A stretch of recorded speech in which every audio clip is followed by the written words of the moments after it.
اگلی حدیث ہے، اس میں اللہ کے پیارے نبی صلی اللہ علیہ وسلم نے پوچھا کہ مفلس کون ہے؟ تو صحابہ کرام نے فرمایا المفلس فینا من لا درہم۔ دیکھو، ہماری نگاہ میں مفلس وہ ہے جس کے پاس درہم نہ ہو، پیسہ نہ ہو، مال و دولت نہ ہو، ولا متا نہ ہو، مال نہ ہو، ٹھیک ہے۔ تو اللہ کے پیارے نبی صلی اللہ علیہ وسلم نے کیا فرمایا؟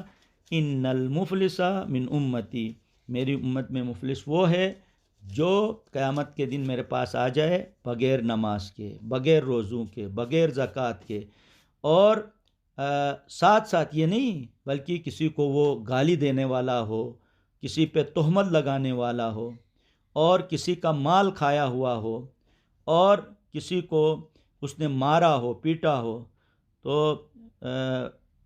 یعنی قیامت کے دن اس طرح جو صفات کا مالک ہوگا، برائیوں کا مالک ہوگا، تو وہ مفلس ہے، کیونکہ اس کی حصے میں کوئی بھی اچھائی نہیں ہوگی۔ تو اب کیا ہوگا؟ اگر اس نے کسی کے اوپر ظلم کیا ہے تو اس کے حصے کے جتنے بھی اعمال ہیں وہ اللہ کے نبی صلی اللہ علیہ وسلم فرماتے ہیں کہ وہ چیزیں منتقل ہو کے اس بندے کے پاس جس کے اوپر یہ ظلم ہوا ہے، اس کے حصے میں وہ چیزیں جائیں گی۔ تو وہ قیامت کے دن کیا ہوگا؟ اس کے پاس کچھ بھی نہیں ہوگا۔ جب جس کے پاس نہ کچھ بھی نہ ہو، اس کو ہم کیا کہتے ہیں؟ مفلس بندہ ہے۔ تو اس حدیث میں ہمیں یہ سمجھایا گیا ہے، آپ اگر مفلسی سے بچنا چاہتے ہیں تو آپ ان چیزوں کو ترک کریں، ان برائیوں سے آپ دور ہٹیں، اور اپنے وہ عبادات جو اللہ کے پیارے نبی صلی اللہ علیہ وسلم نے جو روزے کی شکل میں، نماز کی شکل میں، ٹھیک ہے، زکوٰۃ کی شکل میں ہمیں دکھایا ہے، سمجھایا ہے، اس کو اڈاپٹ کریں، اس کو اپنے یعنی جو روزانہ کے جو ایکٹیویٹیز ہیں اس کا حصہ بنائیں، تاکہ آپ خدا کی بارگاہ میں روزانہ حاضر ہو سکیں۔ اگر آپ ایسا نہیں کریں گے تو آپ ان تمام چیزوں سے محروم ہو جائیں گے جو خدا نے ہمارے حصے میں مختص کیے ہیں۔ اسی طریقے سے اگلی حدیث میں اللہ کے پیارے نبی صلی اللہ علیہ وسلم فرماتے ہیں کہ جس کو مال دیا گیا ہے اور اس نے زکوٰۃ نہیں دی ہے، تو اب کیا ہوگا؟ وہ ایک اللہ کے پیارے نبی صلی اللہ علیہ وسلم نے وہ سچویشن بتائی ہے کہ ایک ایسا سانپ جو اتنا زہریلا ہوگا، اس کے ڈستے ہی انسان کے بال جڑ جائیں گے، اتنا تکلیف دہ عمل ہوگا۔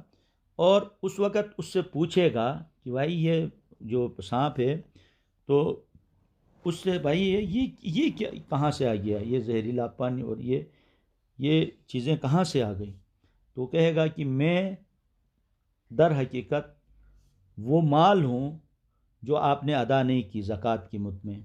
اگر آپ زکوٰۃ ادا کرتے تو میں زہریلا سانپ نہیں بنتا، میں بنا ہوں آپ کے وہ زکوٰۃ روکنے کی وجہ سے۔ اللہ نے ظاہر ہے ہمارے اوپر فرض کیا تھا کہ زکوٰۃ ادا کریں، پھر بھی ہم نے وہ ادا نہیں کیا، تو وہ زکوٰۃ جو ہم نے ادا نہیں کیا وہ سانپ کی شکل اختیار کرے گا اور قیامت کے دن ہمیں تکلیف پہنچائے گا۔ تو اس کا مطلب کیا ہے؟ اللہ کے پیارے نبی صلی اللہ علیہ وسلم نے ہمیں سمجھایا جو عذاب ہے وہ خدا نہیں دیتا ہے، انسان خود اپنے لیے عذاب جمع کرتا ہے۔ تو اس کی ایک مثال زکوٰۃ کی مد میں وہ سانپ کی شکل میں بیان کیا ہے۔ یہ تمثیلات ہیں، اللہ کے پیارے نبی صلی اللہ علیہ وسلم ہمیں آج سے 1400 سال پہلے سمجھا چکے ہیں۔ اسی طریقے سے اگلے حدیث میں کیا ہے؟ اللہ کے نبی فرماتے ہیں کہ جب بچہ اذا بلغ 7 سنین، یعنی 7 سال کو پہنچ جائے تو آپ انہیں نماز پڑھنے کا حکم دیں۔ جب وہ 10 سال کو پہنچے تو فضربوہ علیہا، فضربوہ، آپ اسے نماز نہ پڑھنے پہ ماریں۔ دیکھیں، یاد رکھیں، یہاں پہ جو تمثیلات ہیں اس کو ہمیں سمجھنے کی ضرورت ہے کہ اب بچے کو نماز پڑھنے کا عادی بنانا ہے۔ کیوں بنانا ہے؟ کہ نماز جو ہے اگر پڑھے یا نہ پڑھے اس سے ہماری ذات کو کیا فائدہ، کیا نقصان پہنچتا ہے؟ در حقیقت اس کی اپنی ذات، اپنی شخصیت متاثر ہو سکتی ہے۔ اس لیے بحیثیت ماں باپ ان کو اس کی تربیت کا حصہ ہے کہ وہ بچے کو وہ جو چیزیں ہیں جو خدا اور رسول کی طرف سے نازل ہوئی ہیں ان کو ایک اچھے انداز میں بچے کو منتقل کرنا ہے۔ اب نماز کے حوالے سے مارنے کا دیکھیں، جس انوائرمنٹ میں رہتا ہے اسی انوائرمنٹ کے حساب سے مار کی وہ تشریح کرتا ہے۔ اللہ کے پیارے نبی صلی اللہ علیہ وسلم کی پوری حیات طیبہ کا آپ مطالعہ کریں، کبھی آپ کو یہ نہیں ملے گا بچوں کو فزیکلی مارا ہو، ٹھیک ہے نہیں۔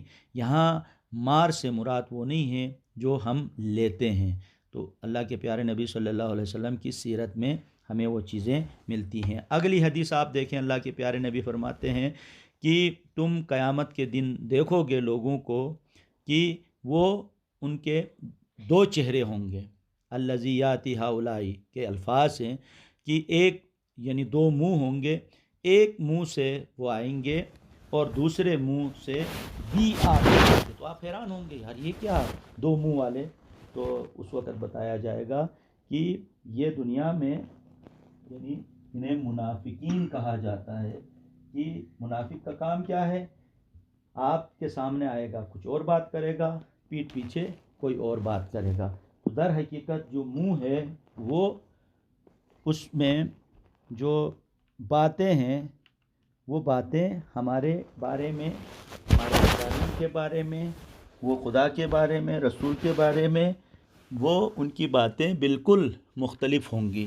تو اس اعتبار سے ہمیں سمجھایا گیا ہے کہ آپ ایک چہرے والے بنو، دو چہرے والے نہیں بنو۔ یہ تمثیلات ہیں، 1400 سال پہلے اللہ کے پیارے نبی صلی اللہ علیہ وسلم نے ہماری شخصیت سازی کی ہے۔ انسان کی شخصیت بنتی ہے اس کے اعمال سے، اس کے کردار سے، اور ان کردار میں سے ظاہر زبان انسان کی بہت اہمیت رکھتی ہے، چہرہ بہت اہم ہوتا ہے۔ مثلا ہم ایسے دیکھتے ہیں لوگوں کو جو سامنے بات کرتے ہیں، آپ جو ہی باہر چلے جاتے ہیں تو آپ کے پیٹھ پیچھے کچھ اور بات کر رہے ہیں، ٹھیک ہے، سامنے کچھ اور پیٹھ پیچھے کچھ اور۔ تو اللہ کے پیارے نبی صلی اللہ علیہ وسلم نے ہمیں سمجھایا ہے آپ سامنے بھی وہی بات کریں، پیٹھ پیچھے بھی، اس پہ بہت تفصیلاً بات ہو چکی ہے۔ اگلی حدیث میں اللہ کے پیارے نبی صلی اللہ علیہ وسلم ہمیں سمجھاتے ہیں کہ قیامت کے دن ایک شخص کو لایا جائے گا تو وہ ظاہر ہے اس کو ہم پہچانتے ہوں گے، ٹھیک ہے، دنیا میں ظاہر ہے ان کے ساتھ ہمارا انٹریکشن ہے تو اس کو ہم پہچانتے ہوں گے، اور اس کی حالت کیا ہوگی کہ جیسے کہ اس کی انتڑیاں باہر لٹک رہی ہوں گی اور وہ اس گدھے کی مانند گھوم رہا ہوگا، تو دوسرے لوگ اس کے پاس اکٹھے ہوں گے اور اس سے پوچھیں گے یہ کیا آپ کی حالت ہے؟ ہم تو دنیا میں آپ کو اچھا سمجھتے تھے اور اچھی اچھی باتیں آپ کرتے تھے۔ تو وہ کہے گا یقیناً میں آپ کو اچھی باتیں کرتا تھا۔ وہ سوال کیا، الیس کنت تأمرون بالمعروف وتنہانا عن المنکر کے وہ الفاظ ہیں کہ کیا آپ ہمیں اچھی باتوں کا حکم اور بری باتوں سے روکنے کا حکم نہیں دیتے تھے؟ تو اس سے پوچھیں گے تو وہ کہے گا بالکل ایسا میں کرتا تھا، لیکن میں خود ان باتوں پر عمل نہیں کرتا تھا۔ تو اس کی حالت ایسی ہوگی قیامت کے دن، جو دوسروں کو تو اچھی باتیں بتاتا ہے لیکن اس پر خود عمل نہیں کرتا ہے۔ مثلا کہیں پہ کہتا ہے بچوں کے ساتھ نرم دلی سے پیش آؤ، شفقت سے پیش آؤ، اور اپنے گھر میں بچوں کے ساتھ انتہائی جلاد بنتا ہو، تو اس شخص کی باتوں کا کیا اس کا انجام ایسا ہوگا۔ اگر وہ یہ سمجھتا ہے کہ بچوں پہ شفقت کرنا اچھی بات ہے تو پہلے وہ شفیق بنے اپنے بچوں کے حوالے سے، وہ صرف دوسروں کو نہ بتائیں بلکہ خود پہلے عمل کریں۔ اس پہ بہت ساری چیزیں ایسی ہیں جو انتہائی آسان اور روز مرہ کے کاموں میں ہمارے سامنے آتی ہیں، تو اس پہ اتنی تفصیلاً پھر بھی کسی بچے کو اس پہ کوئی سوال بنتا ہے تو وہ آرام سے اس کو نوٹ کریں، پھر ہم بعد میں بات کریں گے۔ اگلی حدیث میں اللہ کے پیارے نبی صلی اللہ علیہ وسلم جو فرماتے ہیں کہ اللہ کے نبی نے کیا فرمایا کہ جو شخص بھی علم حاصل کرنے کے لیے وہ نکلتا ہے اپنے گھر سے تو سمجھو وہ جنت کے راستے پہ نکلتا ہے، ٹھیک ہے۔ جس طریقے سے اپنے گھر سے وہ قدم باہر نکالتا ہے تو ظاہر ہے علم و آگہی حاصل کرنے کے لیے، تو اس کا مقام و مرتبہ خدا بیان کرتا ہے، اپنے نبی کے ذریعے سے ہمیں سمجھاتا ہے۔ وہ اپنے گھر سے نہیں نکلتا ہے بلکہ جنت کے لیے وہ نکلتا ہے۔ علم و آگہی، شعور و آگہی در حقیقت انسان کو جنت تک پہنچاتی ہے۔ جہنم کے لیے انسان ظاہر ہے ان چیزوں کا جس میں شعور نہیں ہے، آگہی نہیں ہے، ٹھیک ہے، جس میں انا ہے، غرور ہے، تکبر ہے، بہت ساری باتیں جو پہلے بات، وہ در حقیقت انسان خود جہنم کی طرف جاتا ہے۔ جنت کی طرف وہی شخص جاتا ہے جو شعور رکھتا ہے، جو آگہی رکھتا ہے، وہ ان چیزوں کو سمجھتا ہے، جو حفظ مراتب کو سمجھتا ہے۔ تو یہاں پہ اللہ کے پیارے نبی صلی اللہ علیہ وسلم کیا بتا رہے ہیں کہ فرشتے ان کو گھیر لیتے ہیں، وہ جو شخص ہے جو اپنے گھر سے نکلتا ہے اس کو گھیر لیتے ہیں، ٹھیک ہے۔ اب آپ اندازہ لگا، فرشتہ رحمت کا فرشتہ ہے، تو خدا کی رحمت اس کے اوپر برس رہی ہوتی، اس لیے کہا جاتا ہے اگلی بہت ساری احادیث میں کہ جو اس راستے میں جب مرتا ہے تو اس کو کہتے ہیں شہید ہے، وہ عام شخص کی طرف نہیں مرا بلکہ شہداء کی فہرست میں وہ شامل ہوا، کیونکہ وہ علم و آگہی حاصل کرنے کے لیے آگے بڑھتا ہے۔ تو دیکھو نا کتنا مقام و مرتبہ ہے، آپ سب کا جو مقام ہے بہت بلند ہے اگر آپ سمجھے اپنے مقام و مرتبے کو، ظاہر ہے۔ اور احادیث میں یہ سب چیزیں، اور آپ دیکھیں نا کتنا خوبصورت بیان ہے اس میں۔ اللہ کے نبی صلی اللہ علیہ وسلم فرماتے ہیں کہ قیامت کے دن ظاہر ہے اس کے اعمال تولے جائیں گے تو سب سے وزنی چیز جو ہوگی وہ خلق حسنہ ہے، یعنی اس کا اخلاق، جو اچھا اخلاق اگر کسی بندے کا ہو تو وہ قیامت کے دن جو ہے بہت وزنی شے ہوگی، باقی تمام اعمال اپنی جگہ پہ، لیکن اس کا اخلاق بہت وزنی ہوگا۔ اور بے شک اللہ جو ہے نفرت کرتا ہے، پسند نہیں کرتا ہے کس کو؟ فحش گو، جو گالیاں دیتا ہے، ٹھیک ہے، فحش گوئی کرتا ہے، اس کو خدا کبھی بھی پسند نہیں کرتا ہے۔ اور اس سے اور بے حیا انسان، جو حیا جس کے پاس نہ ہو، اس انسان کو بھی خدا پسند نہیں کرتا ہے۔ تو اب ظاہر ہے ان احادیث میں